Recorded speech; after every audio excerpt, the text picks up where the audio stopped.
안녕하세요. 이번 시간에 대손충당금 및 대손금 조정 명세서 배우도록 하겠습니다. 첫 번째가 대손금. 이 회계를 이미 배우셨으면 다 아시겠죠? 대손금.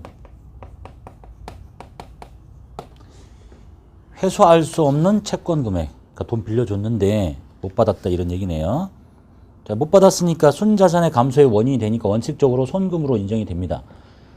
그런데 기업회계 기준에서는 회수 불가능한 채권이면 모두 대손 처리할 수 있지만 이 회수 불가능이라는 기준이 모호해서 회사가 만약에 과세 소득을 조작할 목적으로 이거 회수 불가능합니다 이렇게 할 수도 있으니까 법인세법에서는 이걸 방지하기 위해서 대손금으로 손금 산입할 수 있는 채권의 범위를 엄격하게 규정을 하고 있습니다. 그게 대손금의 범위예요. 대손금의 범위가 있고 가장 중요한 틀 중에 하나가 이제 신고 조정 사항에 해당하는 것과 결산 조정 사항에 해당하는 거 구분 잘 하셔야 돼요. 신고 조정 이미 다 배우신 내용이죠. 결산 조정과 신고 조정이 뭔지. 자, 읽어볼게요. 다음 중 어느 하나에 해당하는 채권 금액은 해당 사유가 발생하는 날이 속하는 사업연도의 송금으로 합니다. 그 사유가 발생한 날의 손금으로 산입해야 돼요. 이것들은 채무자에 대한 청구권이 법적으로 소멸돼서 회수할 수 없게 된 것들이고, 그래서 법인이 이거를 결산서에 대손금으로 회계 처리했는지 안 했는지 여부에 관계없이 법적 청구권이 소멸되는 날, 즉 그 사유 발생한 날 손금에 산입해야 됩니다. 따라서 대손 사유가 발생한 사업연도에 회사가 이거를 비용 처리 잘하면 아무런 일이 안 생기는데 이걸 비용으로 안 했다 그러면 강제로 세무조정을 해야 된다는 얘기예요. 이해되셨죠? 그러니까 대표적인 것들이 이제 소멸시효 완성인데, 소멸시효가 완성됐어요. 그러면 그 회계연도에 반드시 손금 산입시켜야 돼. 그래서 결산서에다가 손익계산서 손금 비용 처리했어요. 그럼 잘했지. 그런데 안 했다고? 안 하면 반드시 해야 된다고. 그런데 그것도 안 했다 그러면 다음 연도에 써먹을 수 있느냐? 못해요. 반드시 그 해만 해야 돼. 그 다음 연도에 가서 손금 산입할 수 없다. 자, 대표적인 게 이제 소멸시효 완성인데요. 상법에 따른 소멸시효가 완성된 외상매출금과 미수금, 어음법에 따른 소멸시효가 완성된 어음, 수표법에 따른 소멸시효가 완성된 수표, 그 다음에 민법에 따른 소멸시효가 완성된 대여금이나 선급금. 그러니까 시험에서는 소멸시효 완성됐다고 보시고 소멸시효가 몇 년인지까지는 아실 필요 없겠죠. 외상매출금하고 미수금은 한 3년쯤 되고요. 어음 3년, 수표는 6개월, 대여금 민법상은 한 10년 이렇게 그 정도로 되는다고 보시면 되겠고, 그 다음에 5번 채무자 회생 및 파산에 관한 법률에 따른 회생계획 인가의 결정 또는 법원의 면책결정에 따른 해소불능으로 확정된 채권, 회생계획 인가의 결정, 우리가 흔히 들은 법정관리 이렇게 보시면 회사 상태가 안 좋아졌다 이런 얘기네요.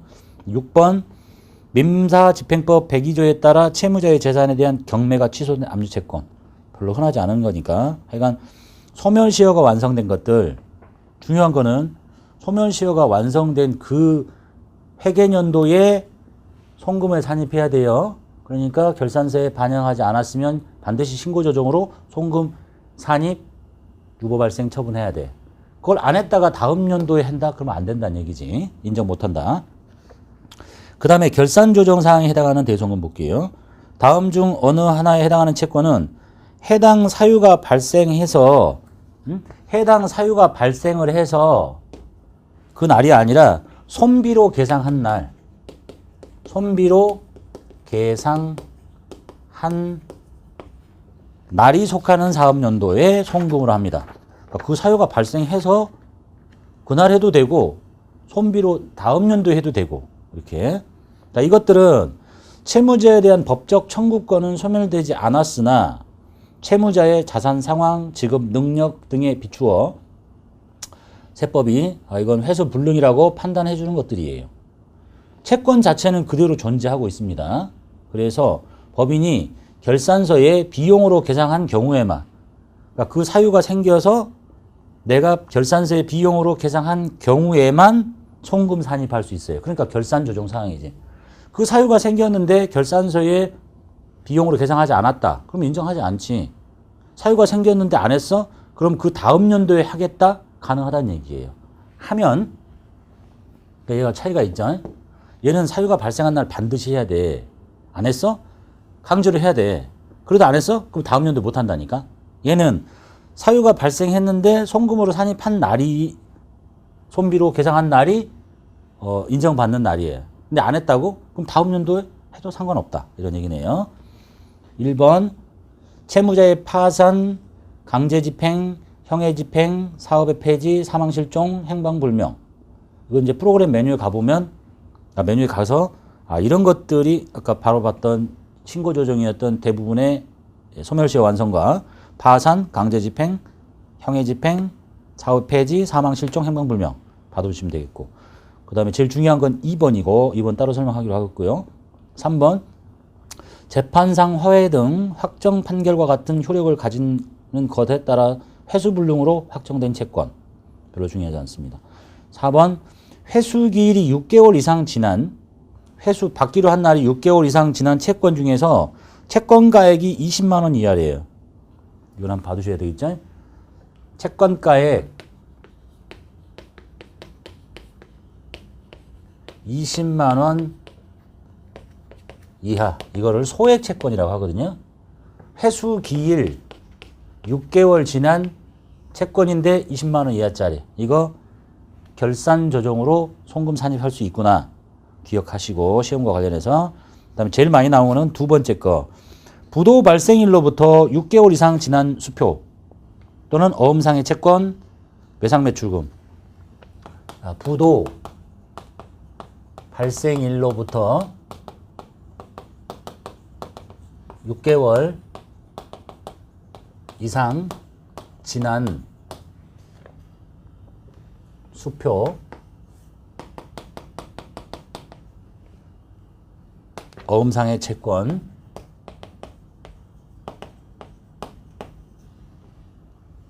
그 다음에 외상매출금. 이렇게.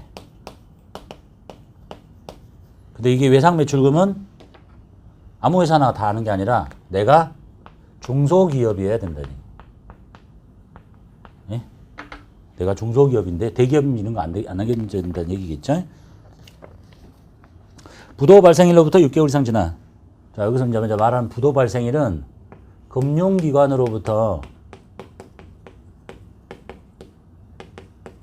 부도 확인을 받은 날이에요. 이걸 부도 발생일이라고 해. 자, 이날로부터 6개월 이상 지난 수표, 어음상의 채권, 외상매출금인데 중소기업 거. 그것도 부도 발생일 전에 팔아놓은 외상매출금. 그럼 이제 날짜를 세야 될 텐데요. 이런 거예요. 부도 발생일이 금융기관으로부터 부도 확인받은 날이라고 했어요. X1년도 만약에 6월 30일이다. 이날로부터 6개월 이상 지나야 된다고 그랬죠. 그러면 이제 여기서부터 6개월 이상 지난 날이 언젠가 볼게요. 다음 날부터 7월 1일이죠. 7월 말, 8월 1일부터 말, 9월 말, 10월 말, 11월 말, 12월 31일이 되는 날이 6개월이 되는 날이야. 그런데 6개월 이상 지나야 되죠. 그러니까 바로 다음 날 X2년 1월 1일이 대손이 확정된 날이, 이 날이 요건을, 대손 요건을 충족한 날이다. 날짜 설정이 가득 6개월 채우고 그 다음 날이란 얘기입니다. 그렇지 않으면 대손 요건이 충족이 된 게 아니란 얘기죠. 그러니까 요 날 부도 났는데, 확인 받았는데, 응? 요 날은 대손 요건 충족한 날이 아니야. 그러니까 손금에 산입할 수 없다, 이런 얘기겠죠. 봐두시고, 부도 발생일부터 6개월 이상 지난. 그리고 또 하나 중요한 게, 그러면 만약에 이게 대손금으로 송금으로 산입할 수 있는 금액은 보통은 소멸시효가 완성됐거나 전체 금액이에요. 그런데 여기는 뭘 하나 빼야 되냐면 비만가액을 빼야 돼. 비만가액 1,000원을 제외한 금액이 손금에 산입할 수 있는 금액이에요. 그러니까 어음인데 100만 원짜리 어음이 부도 발생해갖고 6개월 경과돼서 대손 요건을 충족했어. 그럼 100만 원을 다 손금으로 산입할 수 있는 게 아니고 1,000원을 빼. 99만 9천 원만 손금 산입해라. 1,000원은 비망이 뭐냐? 잊어버리는 것을 준비해서 1,000원은 남겨놔. 부도 발생했다고 해서 상대방이 사라져서 없어지는 건 아니니까 나중에 돌려줄 수도 있잖아. 그래서 1,000원을 뺀 금액이라는 거 조심하시고요. 예? 나머지는 그런 거 없고. 그 정도만 봐두시면 되겠죠. 자, 그 다음에 중요한 거는 신고조정인 사항 대부분의 소멸시효 완성된 것들과 결산조정인 사항 이거 뭐 어음 부도 발생일로부터 6개월부터 이 소멸시효 뺀 나머지 거 이렇게 구분 두 개만 잘 지으시면 돼요. 그 다음에 손금에 산입할 수 있는 채권의 종류 볼게요. 법인세법에서는 위와 같이 대손금으로 손금 산입할 수 있는 채권의 범위를 엄격하게 제한하고 있죠. 신고조정사항인 거, 결산조정사항인 거. 그런데 범위는 정해놨는데 채권의 종류에 대해서는 별다른 제한을 두고 있지 않다. 따라서 일반적인 상거래에서 발생한 매출 채권은 뭐 당연할 거고 일반적인 상거래 이외의 거래에서 발생한 기타 채권도 지금 보는 대손 사유, 뭐 사망, 실종 또는 소멸시효 완성 뭐 이런 것들이라면 다 대손 처리할 수 있거나 할 수 있거나 여기 말하는 거죠. 할 수 있거나 해야 한다. 이런 뜻이에요. 여기 반드시 해야 되는 거니까 강제 신고 조정 사항이니까 이러한 대손금에는 회수할 수 없는 부가가치세 매출세액 대손세액 공제받지 않는 것도 포함된다. 무슨 말이냐면 이미 다 아시는 내용인데 회수할 수 없는 부가가치세 매출세액. 자, 물건을 팔았어요. 상품 매출 100만 원. 이거 외상으로 팔았다 칩시다. 외상 매출금 또는 뭐 어음 받았다 칩시다. 받으럼. 근데 이게 부가가치세를 붙여야 되잖아요. 부가세 예수금 10만 원. 그래서 110만 원. 자, 요걸 못 받게 됐다. 그러면 맞냐? 요거뿐만 아니라 여기 요거까지도 대손금이다. 그러니까 110만 원 전부 다가 대손금이라는 얘기를 하고 있는 거예요. 그런데 만약에 네가 대손세 공제를 받았다고? 그럼 이것까지를 다시 돌려주지는 않겠, 아니 대손 처리하면 안 되겠지. 그걸 뺀 얘기를 하고 있네요. 다만 예외적으로 채권의 종류에는 구분을 두지 않는데 예외적으로 딱 두 가지는 대손 요건이 충족됐다 하더라도 대손 처리할 수 없다라는 게 두 가지가 있네요. 첫 번째가 구상채권이라고 있네요.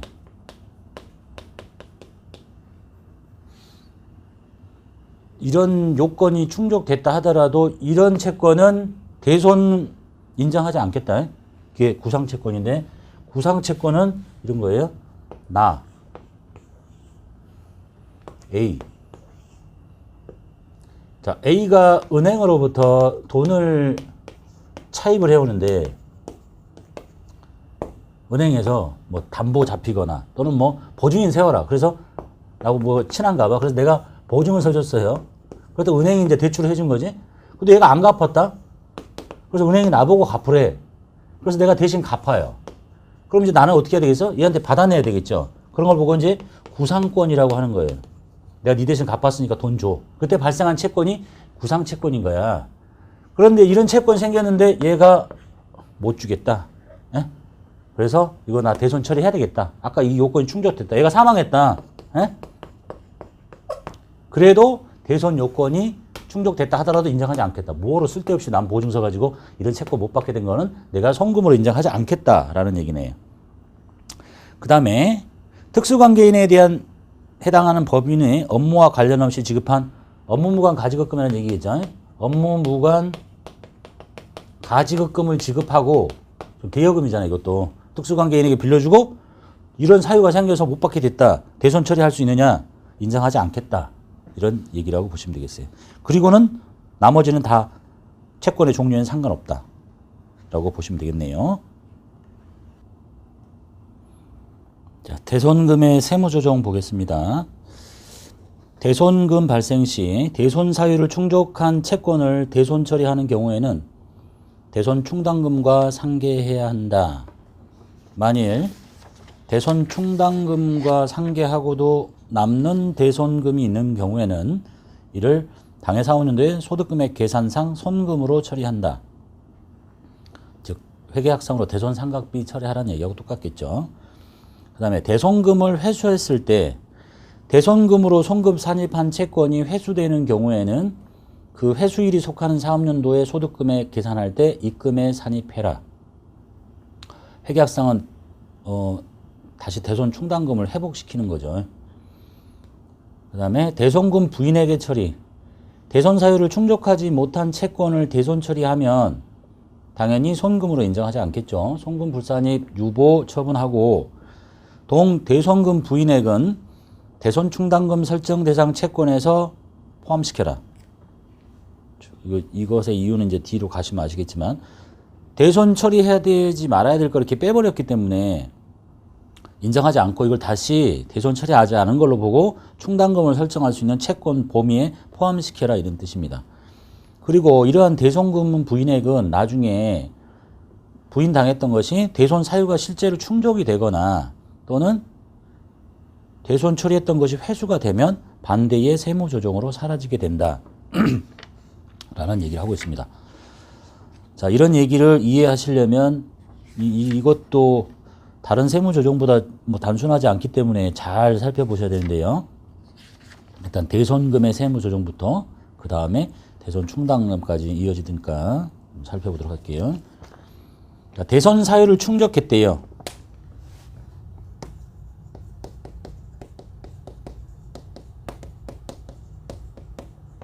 대손 사유를 충족했으니까 뭐 별다른 세무 조정이 안 생기겠죠. 자, 회사의 조정 볼게요. 회사가 세법이 정한 대손 사유가 충족이 돼서 이렇게 매출 채권 100원이라고 보고 여기를 대손 상각비. 근데 원래는 대손 상각비를 하는 게 아니죠. 충당금 있으면 먼저 갖다 쓰는 거잖아요. 둘 다 똑같다는 얘기야. 대손 충당금을 갖다 쓰거나 상각비를 쓰거나 대손 상각비 갖다 쓰고 대손 충당금 갖다 쓰고 부족하면 대손 상각비. 자, 세법은 이거를 대손 요건을 충족했으니까 채권이 없어진 거 맞겠고요. 매출 채권 없애고 여기를 그냥 특별한 이름이 없으니까 손금이란 얘기죠. 비용 이렇게 했다. 자, 그러면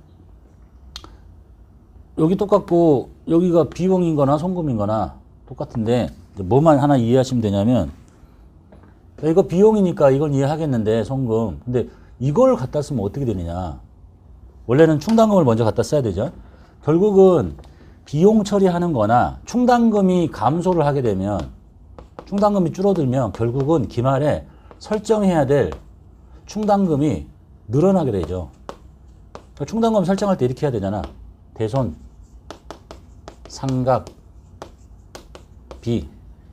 대손 충당금 이렇게 비용 처리하는 사람보다 충당금을 많이 갖다 쓰게 되면 그만큼 충당금이 부족하니까 결국은 기말에 대손 상각비가 증가하게 돼요. 그러니까 이렇게 처리하는 거나 이렇게 처리하는 거나 똑같다고 보시면 된다라는 논리란 얘기예요. 그 다음에 대손금을 회수했다. 회수하면 회사는 뭐 돈 받겠죠. 어떤 자산이 들어왔을 거고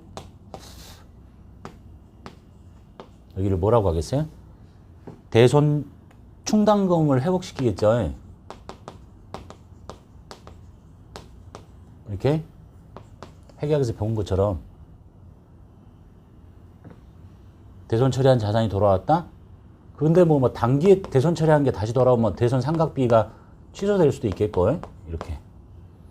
세법도 자산이 증가하는 거 맞고 이거를 입금이라고 보겠다.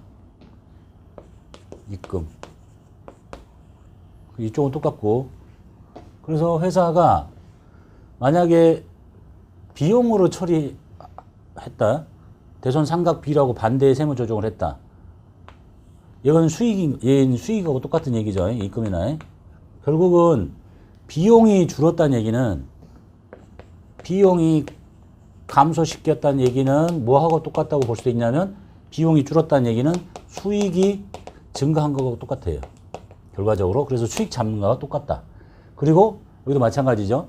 대손상각비로 한 거나 충당금으로 한 거나, 대손상각비가 비용인데 이쪽인데 비용이 이쪽으로 비용이 줄어들었어요. 비용이 이걸로 할게요.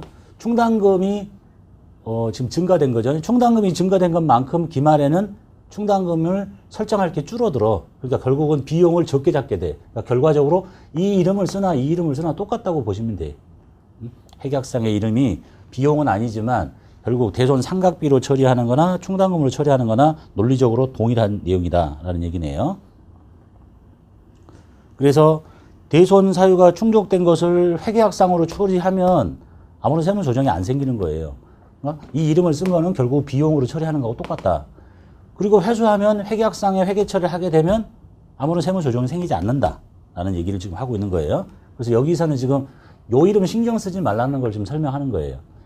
이건 충당금이잖아. 비용이 아니잖아. 이렇게 신경 쓸 필요 없다. 결국은 충당금을 증가시키거나 감소시키면 기말 결산 시 그만큼 대손상각비가 증가되거나 감소되기 때문에 결과적으로 동일한 논리가 된다라는 얘기를 설명하고 있습니다. 그 다음에 이제 관심 있게 봐야 될 거는 대손 요건을 충족하지 못하면 어떻게 할래? 이런 얘기네요.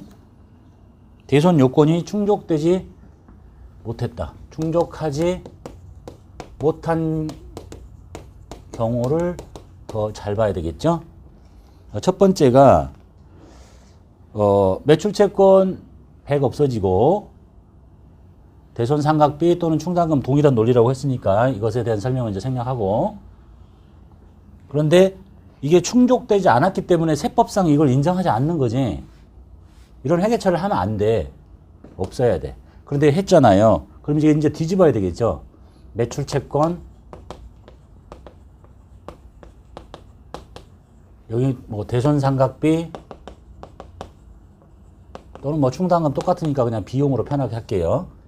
자, 이렇게 해야 돼, 세무조정을. 이쪽이 비용이잖아요. 비용이 원래 이쪽에 생기죠. 비용으로 인정하지 않겠다. 그 뭐야?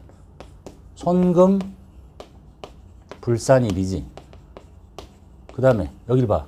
자산이 건드려졌죠? 유보 처음 생기는 거죠? 발생.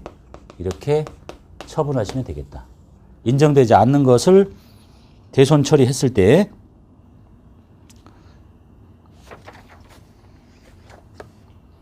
자, 그 다음에 이렇게 이제 차이가 벌어졌어요. 그러면 이게 이제 언제 조정이 되느냐? 인정되지 않는 걸 대손 처리했기 때문에 손금 불산입 시키고, 그 다음에 사라질 수 있는 첫 번째 방법이 대손 요건이 충족이 돼요. 이제 대손 요건이 그 이후에 충족이 됐더라. 그러니까 충족되지 않은 시점에 대손 처리 해놨는데 그 이후에 시간이 지나 충족이 됐어. 그럼 반대의 세무조정으로 사라져야 되겠죠. 그래서 대손 요건이 충족이 됐기 때문에 회사는 이제 이미 대손 처리했으니까 아무것도 안 하고 있을 거야. 근데 세법에서는 이제 이때 인정하는 거죠. 이 회계 처리를.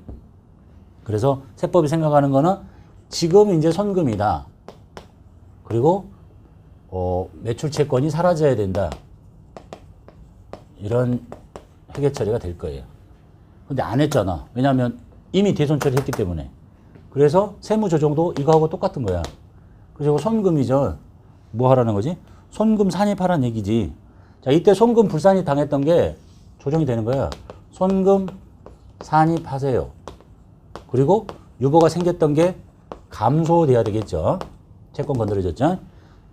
저렇게 손금 불산입 시켜놓은 것이 대손 요건이 충족되는 시점이 되면 회사는 아무것도 안 하고 있을 테니까 이때 반대의 세무조정으로 사라지거나, 또는 대손 처리 해놨는데 이게 다시 회수가 돼요. 자, 회사는 회수가 됐으니까 다시 돈을 받겠죠. 자산 받고 여기다가 대손 충당금을 회복시키거나 편하게 그냥 대손 상각비라고 할게요. 상각비로 처리하거나. 그런데 세법의 눈으로 보면 요건이 충족되지 않았으니까 원래 회계 처리가 없어야 되는 거고 그런 거를 또 지가 다시 잡았네요. 그러니까 아무것도 없는 거야. 저 혼자 잡았다가 없애는 거지. 그래서 이거를 뒤집어요. 대손 상각비 그 다음에 자산 없었던 것처럼 비용이 이쪽에 있죠. 그러면 뭐야 이제 손금 산입해라 다시. 저때 손금 불산입 당했으니까. 그리고 유보 감소로 사라져라.